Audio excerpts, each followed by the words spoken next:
¿Sabías que si trabajas en dos cosas a la vez pierdes el 20% de tu tiempo y esfuerzo? Es decir, por cada 10 horas que dedicas a dos actividades en paralelo, pierdes 2 horas.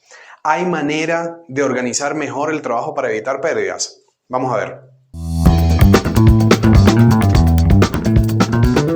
¿Qué tal, equipo? Bienvenidos a Agilizatext. En el episodio pasado hablamos de emprendedores y emprendimientos. Esta vez quiero simplemente hablar de gente que trabaja.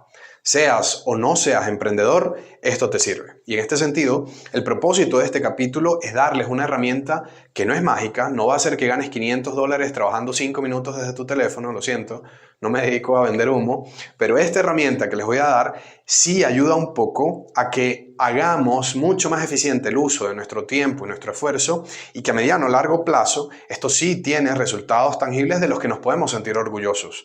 Ahora, para el capítulo de hoy, necesito que usemos una máquina del tiempo porque vamos a viajar a Japón en los años 40.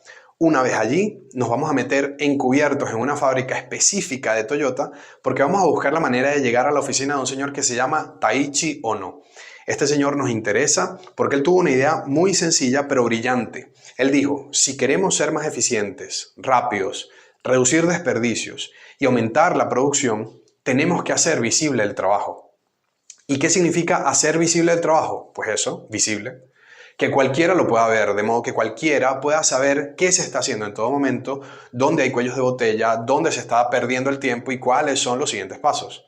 En este sentido, lo más sencillo para hacer el trabajo visible puede ser una pizarra o tablero en el que se refleje el trabajo que estamos haciendo. Ahora, en ese tablero no se puede escribir de cualquier manera. Se debe escribir de modo que seamos capaces de borrar, mover, en fin, identificar dónde estamos gestionando el trabajo y cómo hacerlo de forma más dinámica. ¿Cómo lo hacemos? Lo más sencillo para el señor Ohno fue usar tarjetas. Y algo curioso es que la palabra tarjeta y la palabra señal en japonés tienen la misma traducción. Kanban. Décadas después y después de mucho refinamiento, Kanban se ha vuelto prácticamente un método estándar en la organización de trabajo en múltiples sectores. Lo más significativo que tiene Kanban es que es simple y universal, no está restringido a ninguna industria en particular.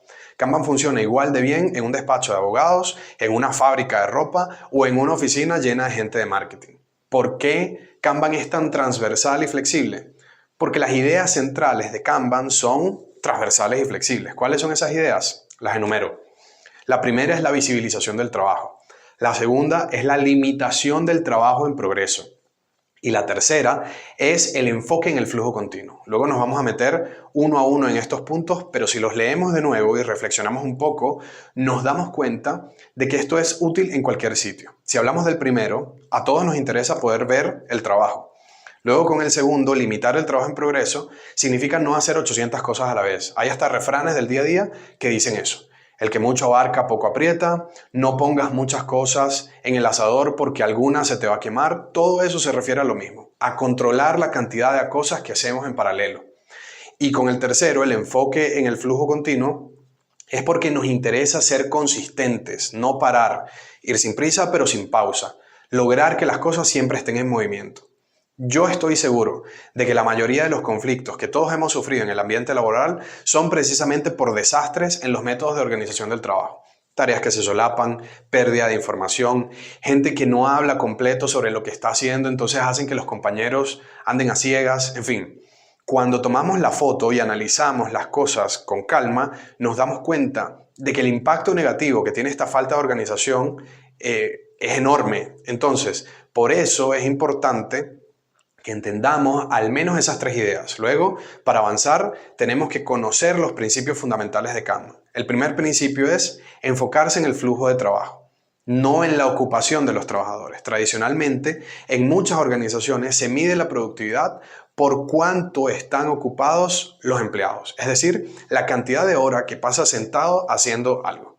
Ahora, ustedes y yo sabemos que estar ocupado no siempre significa ser productivo o ser eficiente. Y en este sentido, Kanban nos hace una propuesta. La propuesta es sencilla. Vamos a ser honestos.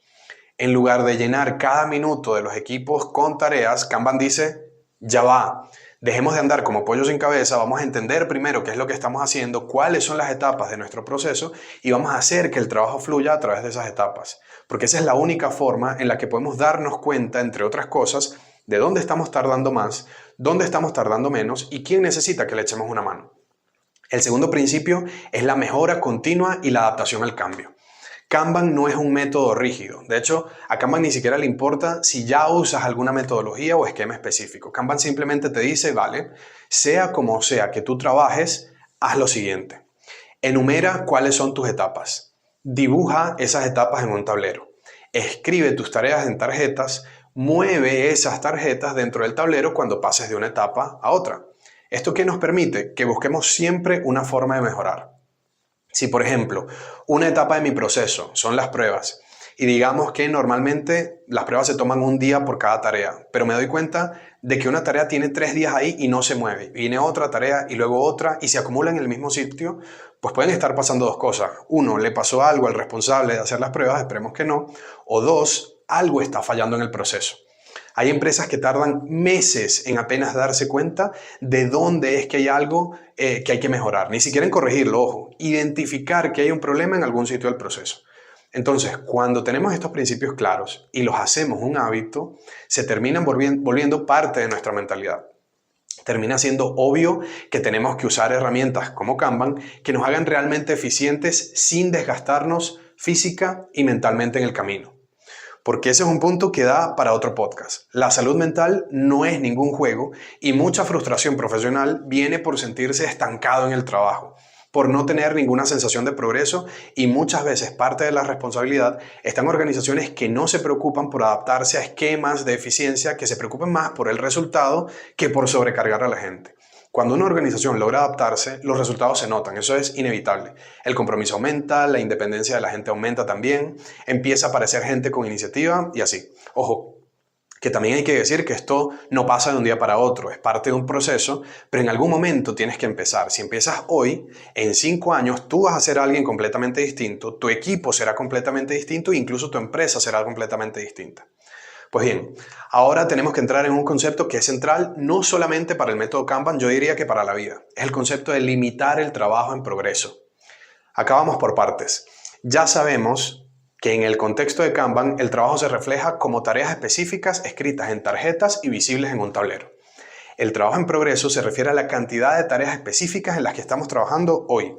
Entonces, limitar el trabajo en progreso necesariamente se refiere a ponerle un tope a las cosas en las que estamos trabajando a la vez. Y esto parece obvio, pero no es. En este mismo momento, te quiero decir, frena este video si quieres y piensa en cómo trabajaste hoy. El 99% seguro está pensando que efectivamente estuvieron haciendo multitasking, el famoso multitasking hoy. Escribe yo también en los comentarios si como yo eres parte de ese 90% que hace multitasking. Esto es súper común. Les voy a dar un dato que es espantoso, sobre todo para los multitaskers. Y sobre todo para que no se sientan orgullosos de ellos. Trabajar en 4 cosas a la vez implica pérdidas del 60% del tiempo. Entonces, si sabes esto, ¿cuáles son los beneficios de limitar el trabajo en progreso? Primero, al tener menos tareas en progreso simultáneamente, lo que logras es tener más concentración que hace que aumente la calidad. Segundo, el hecho de que puedes mejorar la eficiencia porque estás concentrado en una sola cosa, entonces todo tu esfuerzo lo dedicas a ella. Y tercero, que al reducir la cantidad de trabajo en progreso podemos responder con mucha más agilidad a las prioridades que van saliendo en el camino. Entonces, mi equipo tiene que aplicar 100% Kanban, esa sería mi recomendación. Vamos a decir que quieres implementar Kanban, pero dices, oye, José Gregorio, es que esto no me resulta a mí. En mi trabajo puede que a nadie le interese esto. Vale, perfecto. Pero tienes que tener en cuenta que todo esto que acabamos de estudiar, de lo único que necesitas es de voluntad. Hay que intentarlo con disciplina. Durante al menos un mes, ya después sacas las cuentas. Estoy seguro de que en el camino vas a ver la diferencia del cielo a la tierra, no solamente en tu productividad, sino en tu satisfacción, porque además esto te empodera en el uso de tu propio tiempo y te sientes mucho más seguro de lo que estás haciendo. El siguiente punto que quería que estudiáramos juntos es el tema de los tableros. ¿Cómo se ve un tablero Kanban? En su forma más básica, un tablero Kanban divide el trabajo en 3 categorías sencillas: por hacer, en progreso y hecho. Cada una de estas 3 cosas es una fase del proceso. Cada tarea o proyecto se puede representar con una tarjeta que se mueve a través de estas 3 etapas: por hacer, en progreso y hecho. Pero ¿qué es lo que tiene esto de poderoso? Pues que cada tarjeta es un elemento visible que representa trabajo real. Esto significa que a simple vista ustedes y sus equipos pueden ver exactamente qué es lo que está sucediendo. El tablero puede ser tan complejo como el equipo quiera. Por ejemplo, podríamos perfectamente tener algo así como un tablero que tenga las siguientes fases: ideas, análisis, tareas preparadas, tareas en progreso, pruebas, listo para entrega y tarea entregada. ¿Sí? Imagínense, 7 etapas distintas, eso lo podemos hacer.